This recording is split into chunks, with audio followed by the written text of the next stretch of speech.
And don't want to fix it alone? Call RVFix to get virtual assistance from a certified technician today. Hi, this is Kevin with RVFix. Today we're going to take a look at doing a bearing pack on this double axle trailer right here. So to begin with, there are a few bit of tools and PPE you're going to want for doing this particular job. So we got an impact and our socket for getting our tire off in the first place, torque wrench when we're putting everything back together, claw hammer, we're going to use that as a seal puller. If you have one of those, you can use it as well. Dead blow for helping get the dust caps off. We're going to want a way to check. We have a multimeter for checking brakes, make sure they're working before and after.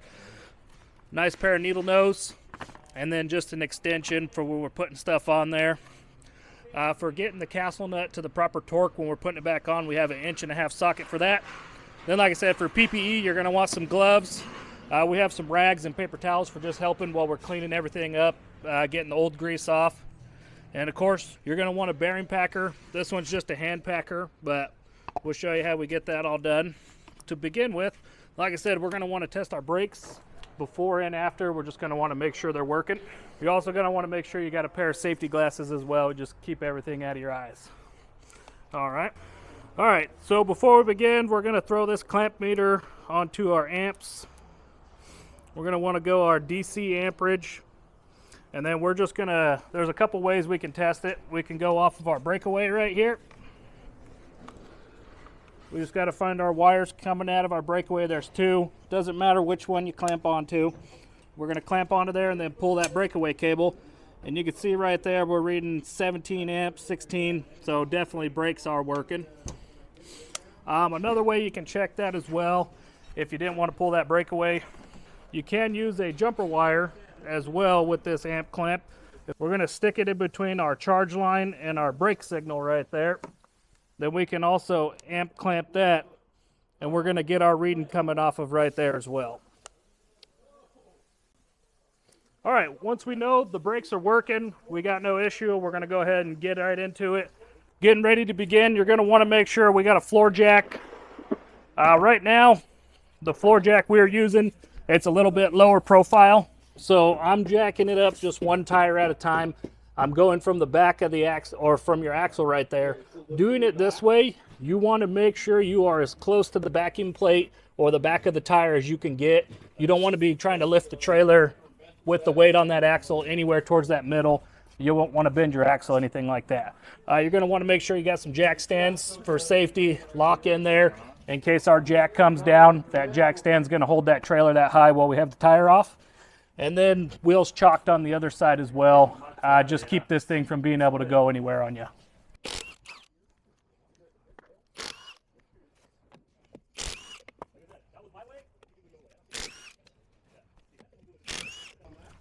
All right, once you get all your lug nuts off, we're just going to pop our tire off there. Go ahead and set it out of the way for right now. We're going to want a place to put all of our paper towels that are being used. And then also just a piece of cardboard, depending on where you're doing it. Help keep from getting grease on your working area on the floor. Just keep it a little bit cleaner while you're working. So once your tire's off, what we're taking a look right here, we just have our hub. So this right here is our dust cap for your grease and everything. So this specific one, they do have a little notch in here. You can see we can get a flathead or something like that in there just for helping to get that off a little bit easier. If you don't have that, you can use a dead blow, and we're just going to kind of hit this thing out towards the outer edge to help break that seal on it. All right, once we get that dust cap off, we're going to want to make sure you kind of are organized to where we're not losing anything as we're taking it off of there. Next, we got a cotter pin right here going through our castle nut, just holds that in place. Once you take these off, you're going to want to use a new one when you're putting it back together. So we're just going to straighten that guy out. Once you get it straightened out enough, it'll just pull out of there for you. And then our castle nut should be able to just take this off by hand. If you need, you can always put your socket on there if you're having trouble gripping that. Make it a little bit easier getting that castle nut off. So once we're getting all this taken off, again, like I said, you're just going to want to make sure you're keeping all your important parts. One thing I'd like to kind of go over as well, we do have these grease zerks once you get behind that dust cap. On the way a trailer is going to be set up, you don't want to use these grease zerks for trying to repack a bearing or put more grease. So once you get that castle nut off and out of the way, one of the next thing that's going to come off is just a flat washer right there. Set that with our other stuff, and then you can see as we're working this off, sometimes depending on how tight your brake shoes are, this one we're working on right now, it's a little bit difficult getting that off. But there is your front bearings going to fall out of there as you're shimmying this off of there, so you just want to try to keep that. Don't let it drop into the dirt. Just going to make it harder getting it cleaned up. All right, that's going to be our front bearing. It is a little bit smaller. One good thing you can see on this, the grease on this unit is actually still red. So they do recommend getting a bearing pack at least once a year, or it could be over 12,000 miles depending on the axle that you have or the brand. But most people aren't reaching that, so it's a good thing to have your maintenance done on these at least once a year. Reason I was saying that red grease is good, you can tell that this grease is not, it's not been in there for years and years and years. But okay, so once we got everything pulled out of there, next our hub's going to come off.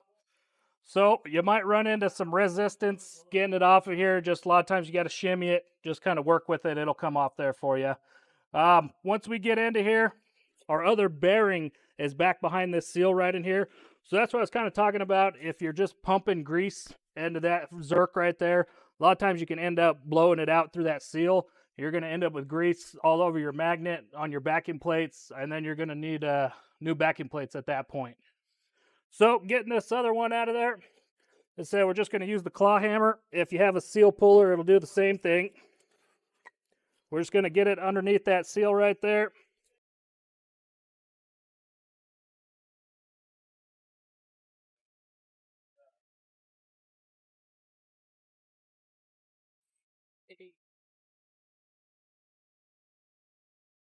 All right, you are going to need new seals anytime you take these apart. You got to replace these seals. They're going to usually be in there so tight they're going to get ruined just even trying to get them out.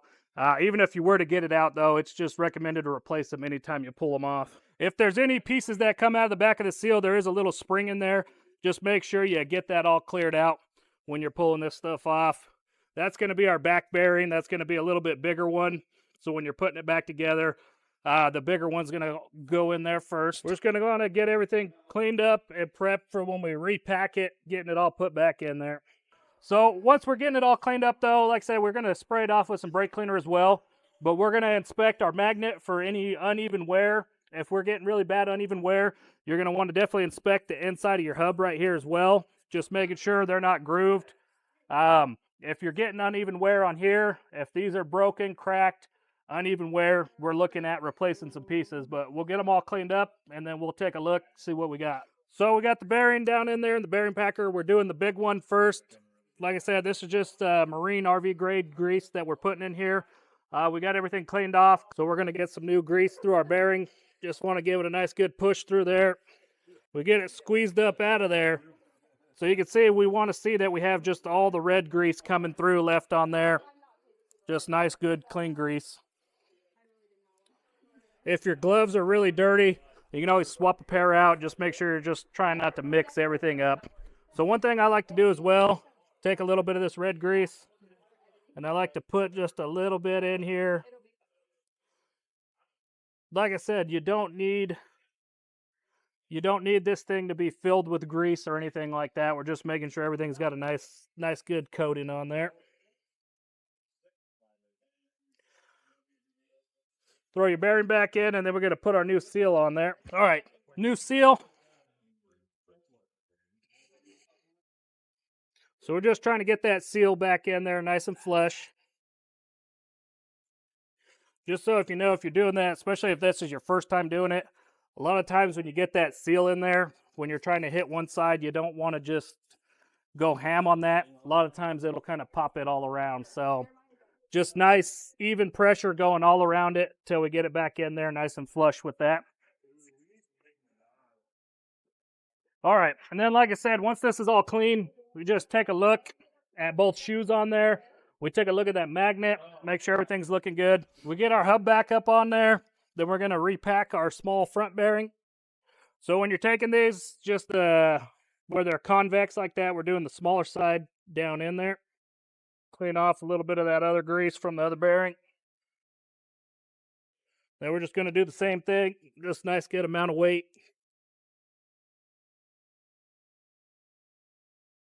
Squeeze that old grease out.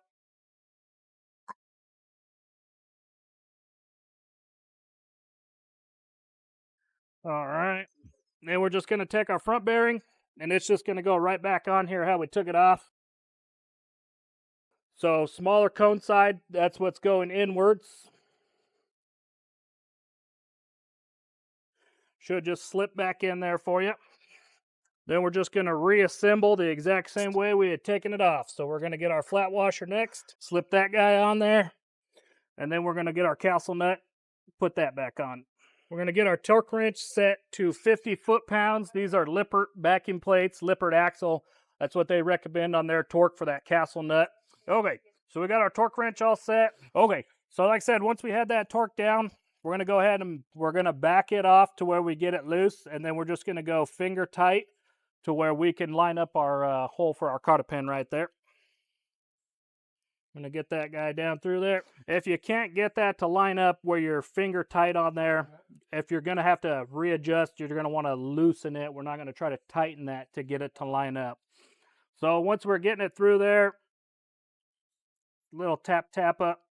We got to get it down out of the way of our dust cap going back through there. And then we're just going to take the ends and we're going to bend these up out of the way. It's kind of a long... All right, so we're just making sure that can't come back out, but if we don't want to leave that one up too high, we want to make sure our dust cap can go back on there nice and smooth.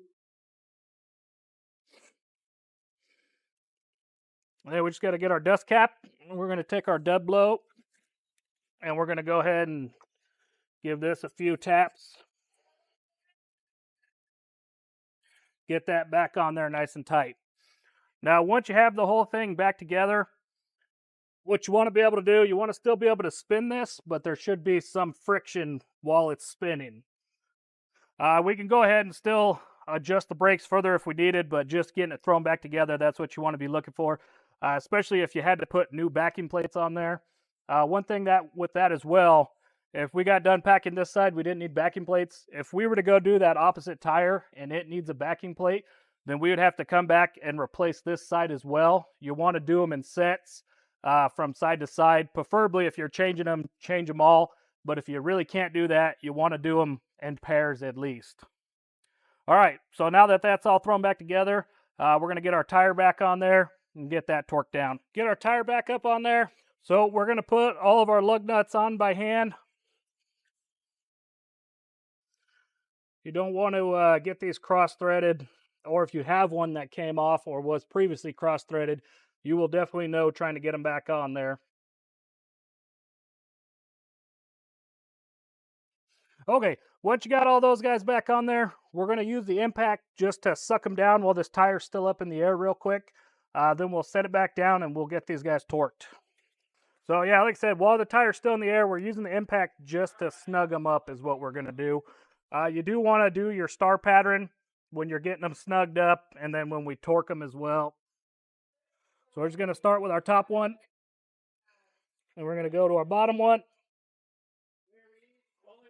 up to this top right corner, left corner, and then our bottom right corner. Get them snugged down. Then we're going to want to make sure we get our jack stand back out of the way.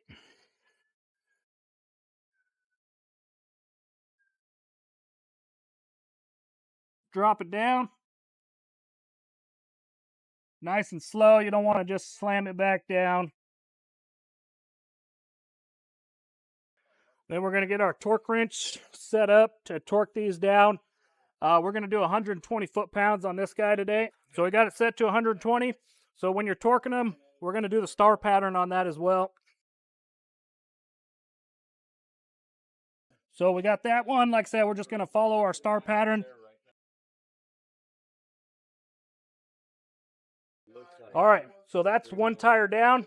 We just go through the process. We're going to do them each at a time. Like I said, the jack we're using, we're just doing that one tire. There are other ways you can prop up the one side to take two off at one time. stuff like that, just to make it a bit more efficient. But so once we get done with all the rest of our tires, we'll catch up with you back at the end to do some more testing. All right, now that we got all of our bearings packed, wheels and tires all back on, we're going to go ahead and give it an amp draw one more time just for testing it. We're going to do it right here up at the breakaway again. So we're just going to take our multimeter, get it to DC amp draw on there. Find one of our wires coming off the back of our breakaway, clamp it on there, and we're going to see we're right around that same range we were when we were testing it to begin with. We're pulling 15 off there. Again, like our other video testing brakes, at minimum, you're looking at 2.5 per tire. So we're all done, everything's working. You will definitely want to, like I said, especially if you replace them, tow in the unit, just get going over 20 miles an hour, brake in on there, and just see how it feels in case it might need adjusted. If you found this video helpful, make sure to like and subscribe. Thanks for watching. If this video didn't solve your problem, don't worry. We're here to help. Give us a call at 1-844-66-RVFix. We'll diagnose your issue quickly with a certified technician on a video call, get any parts and warranty processed, and if needed, we'll coordinate a service center or mobile technician to get you fixed. We'll handle it all so you can get back to camping.